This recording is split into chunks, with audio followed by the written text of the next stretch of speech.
You know, we still have one more game to talk about. And that game, Liverpool 3, Norwich City 1. Congrats to Liverpool on staying in the title race and for winning this game. And I must say that I thought it was going to be a different result. From the lineup that I saw and the way Liverpool were actually performing in the match, I predicted a win. I did predict a win for Liverpool, and if you go back to my prediction, I predicted a 3-0 win for the Reds. But I never expected Klopp to put out a lineup like this at all. And we're talking about 7 changes, right? 7 changes. Liverpool are now actually 16 consecutive games at home without a loss, which is brilliant. And that's 12 wins, 4 draws. And they have won their last 7 home games or 7 league games, if I'm not mistaken, by 20 to 2. So, look, they came off of a win in the Champions League game as well. So, you know what I mean? Even though it wasn't the most convincing performances, they still managed to pick up the wins. But I was shocked by the 11. I gotta say that. 7 changes. Gomez, Tsimikas, Oxlade-Chamberlain, Henderson, Naby Keita, Luis Diaz, and Matip in the team. I was like, what is going on here? I think Klopp might get this wrong. Klopp might actually get this thing wrong. And I was like, whoa, could be seeing Liverpool dropping points. You know, as a City fan, you watch the game. That's what you hope for. I'm gonna keep it real. What am I gonna lie to you for? That's what you Liverpool fans hope for when you watch City games. Not for us to win. You see what I'm saying? Not even for us to draw, but for us to lose. So why do you think I'm gonna be different? So look, for Norwich, Matthias Norman in and Pierre-Lise Melou out, I think was the only change made by Dean Smith, who actually beat Liverpool last season with Aston Villa. I don't mean to remind. Let me not do that. Let me not remind you of that loss last season there to Dean Smith, Aston Villa. But early chance for Liverpool in this game. 5th minute, Salah to Tsimikas. That was a big chance put over by the Greek international. And I have to say that Liverpool, with a lot of chances in the first half, and they didn't make use of their dominance. Norwich stayed in the game for the most part. So, lot of chances. I'll read you out the stats and you'll see exactly what I'm talking about. So, basically against the runner play, early in the second half, Norwich scored. It was a deflected goal. I know Liverpool fans love to say, oh, deflection. It's a goal, guys. It's a goal deemed to be it's now been given to Milo Rashica. At first during the match they were actually saying it was an own goal for Joel Matip, but it seems as if the goal is now being awarded to Rashica, who with that goal has now become the first Kosovan player to score in the Premier League. So round of applause to the former Werder Bremen man for becoming the first man from the former Yugoslav nation there, former Serbian nation, I should say, of Kosovo. Serbians still do think Kosovo is Serbia to score in the Premier League. But we're not going to get into those political things right about now. So, great work by Josh Sargent, I got to say. And you got to give Rashica the credit for taking on Ox, who was a bit standoffish, and taking a shot, deflected off Matip, who stuck a leg out to beat Alisson in goal to, that was the only blemish, basically, at the game there where Liverpool could have got the clean sheet but failed to do so. So, it meant that Liverpool had to respond and chase the game, and Norwich had to manage that lead. And it would have always been a difficult task, because after Liverpool went behind, we saw a different Liverpool team where they were just going at it. They were just at it, man. It was like the realization had hit that, hey, man, something gotta look, can't afford to drop points here. Not even 3 against Norwich. City's gonna run away with this league. or if both teams had lost, the point gap would have remained the same. But to get 3 and City get none is a big boost, right? Big boost. So I noted that Norwich City actually celebrated that goal. It was like a FIFA career moment, right? FIFA career mode moment where, you're playing, you get scored on, the players celebrate like they had just won the Champions League. Over the top. Max Aarons, yeah. Milo Rashica, yeah. I know you got to celebrate, but come on, man. Come on. Calm yourself down. You're playing Liverpool. You see what I'm saying? You're not playing Watford. You feel me? And I think that's the mistake that they made. They scored, and then they got complacent, and then the mistakes started to get, just come into their game. But to be honest, they were under some immense pressure there, because when Klopp made these changes, Oxlade-Chamberlain off, Thiago on, and this other change here of Divock Origi coming on for Naby Keita, it was like instant success, instant effect. Like they just brought something to the game that Liverpool lacked. Maybe they just needed a refresher. Maybe the game needed that break. Who knows? Who knows? But that was an impetus after Liverpool had that sustained period of pressure, numerous chances not taken, and the goal came. And look, let me actually get a bit bigger for this. The goal came after a period of sustained and continuous pressure. But I gotta say, what a goal. What a goal. What a goal. The Norwich City player lost the ball. Gotta give credit to Joe Gomez, right? He passed the ball to Jordan Henderson.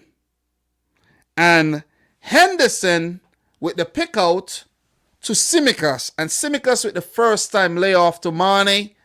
And I think the Norwich defenders thought that Mane was actually going to take a touch.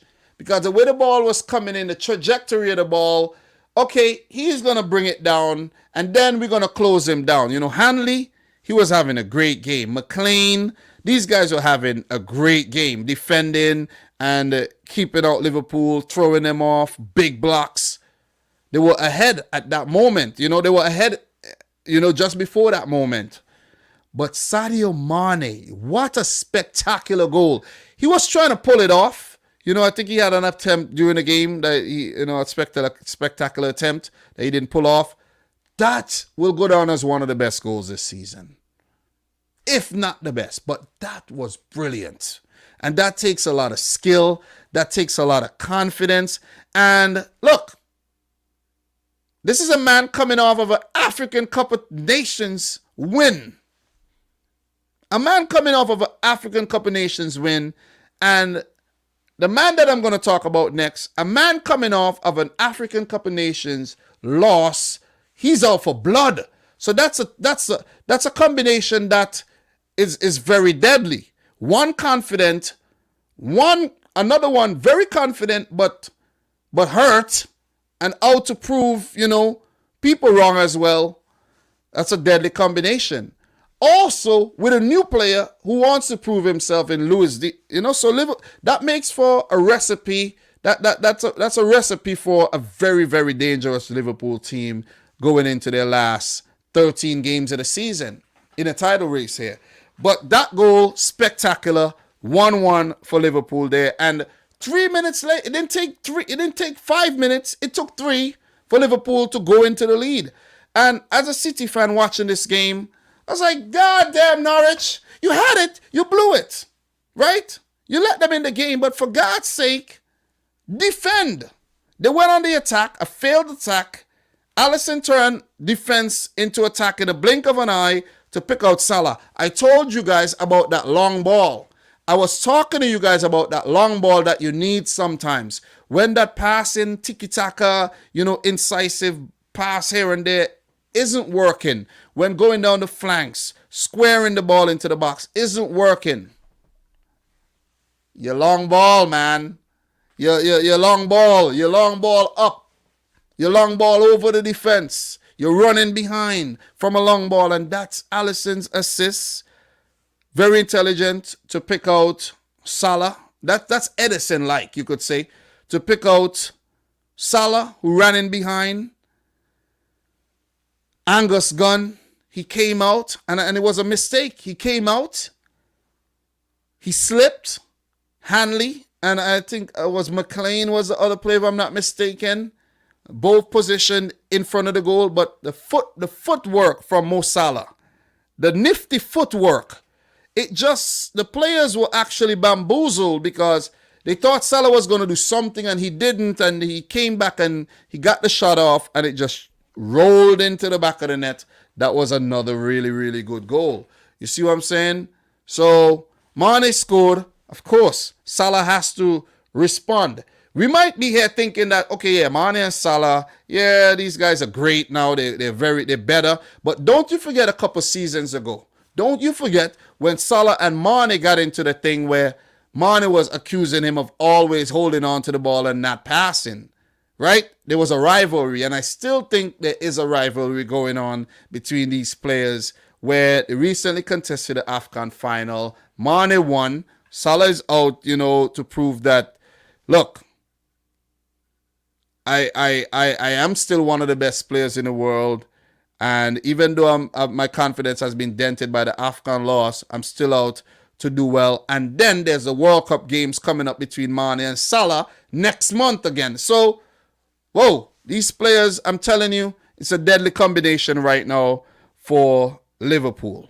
Deadly, deadly combination. But look, we're going to go back over here. And you could see Alisson with the assist. 67th minute goal there by Mo Salah. And look, that was Salah's 150th goal for Liverpool and his 25th goal this season in our competition. 17th in the Premier League. Liverpool 2-1 in the lead. And look, a Liverpool team getting into the lead after having to grind their way back in the game wasn't actually going to give up the lead from then on. And they would have just wanted to make the advantage count and just stretch that advantage in the game. And that's what they were looking for. Look, Norwich unable to deal with the pressure and they folded. Kudos to Liverpool. The goal came in the 81st minute here. Wonderful build-up. A lot of passes, a lot of players involved, and a very patient build-up. And for Jordan Henderson, if you go back and you watch that goal, while the passing was happening, if you watch Luis Diaz's movement, he was just anticipating, looking at the Norwich defenders and looking at them getting drawn to the action like a moth to a flame, made the run while still onside, and Henderson picking him out. That was a brilliant ball, I gotta say, right? And Luis Diaz with the great finish as well to score his first goal in Liverpool colours, to go with the assist that he picked up in the FA Cup, right? That was the FA Cup for the Mina goal. So he's already hit the ground running for Liverpool. And look, even without the goal and the assist, I knew this guy would have been a great signing. Because I've watched this guy played for Porto, a few times for Colombia, but Colombia has not been playing that well lately. But for Porto, against Manchester City, he scored a spectacular goal on us last season. And this player has definitely left his mark on me as a football fan.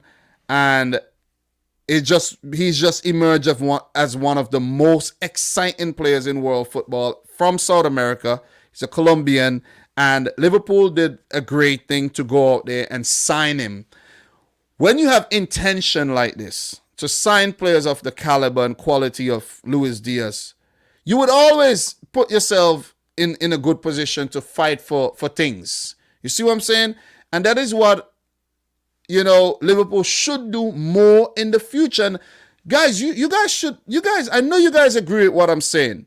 And I want to make another example while I'm on Luis Diaz.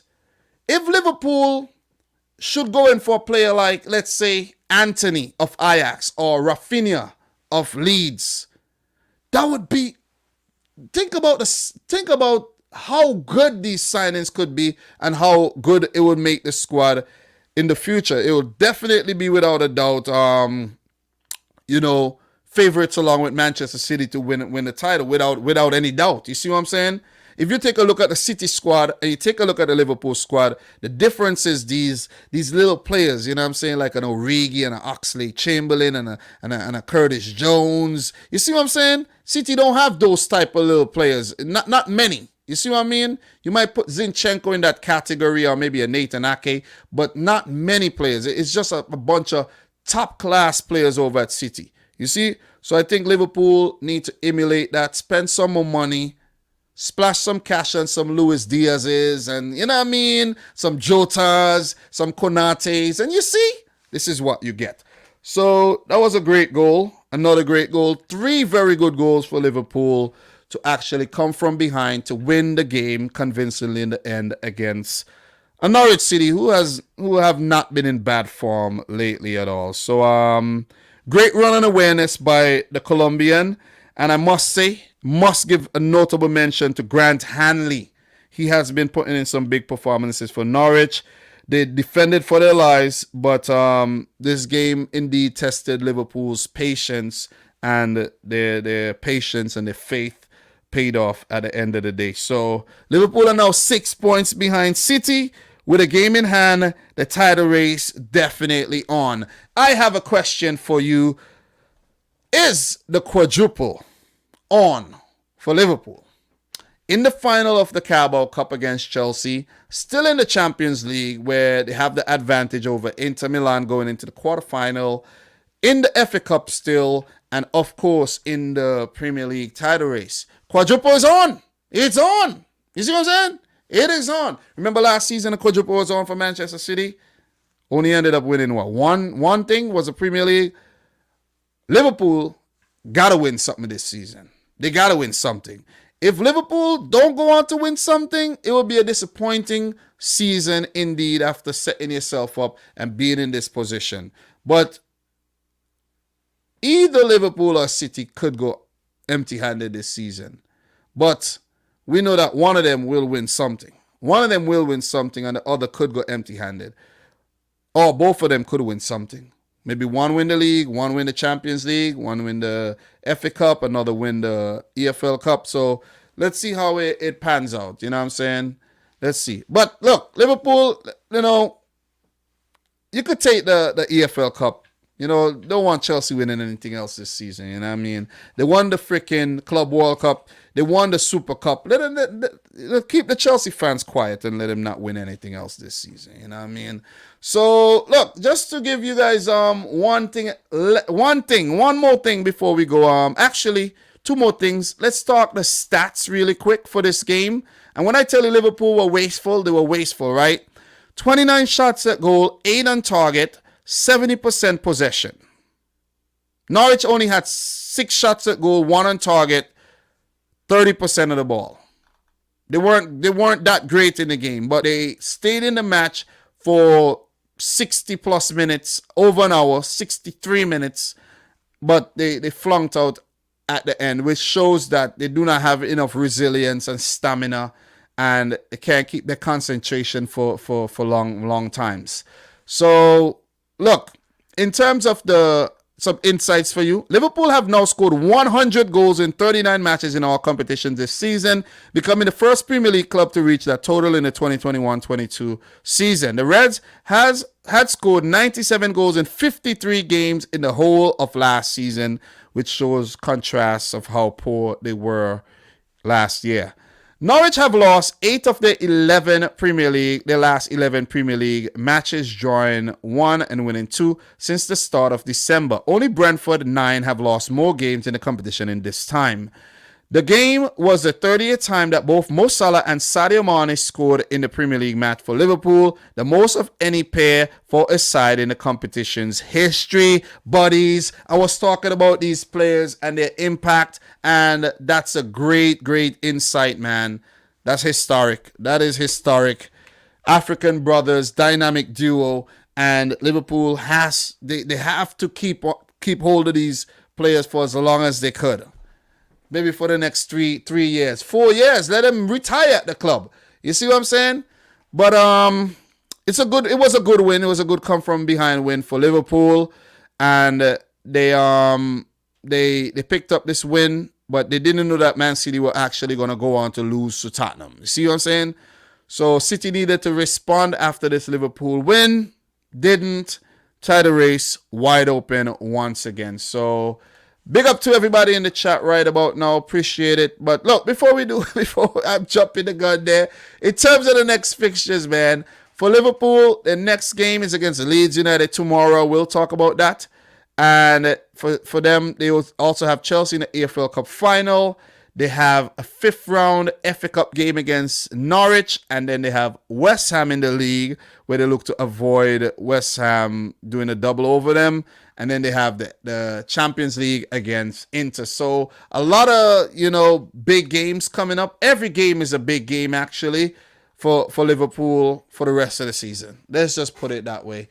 And guys, your boy Dom will be here to document the Liverpool, the City, title race, the relegation scrap, the battle for top 4, and to talk about the stragglers in the middle of the table. So for Norwich, they're currently 20th. We know Liverpool are second, right? We know they're second, 57 points, 7 points ahead of Chelsea, and 6 behind City with a game in hand, where if they win that game against Leeds, they would actually be within 3 points, and they're still yet to play City. So that'll be a big 6-pointer coming up in April. For Norwich, bottom of the pile once again. They did get out the relegation zone briefly, but with the wins from Burnley, Watford, and Newcastle doing well, Norwich find themselves at the bottom of the table after back-to-back losses against both City and Liverpool. Their next game is against Southampton. Then they do have Liverpool in the FA Cup. Then Brentford, Leeds, and Chelsea coming up. So there's some winnable games for them.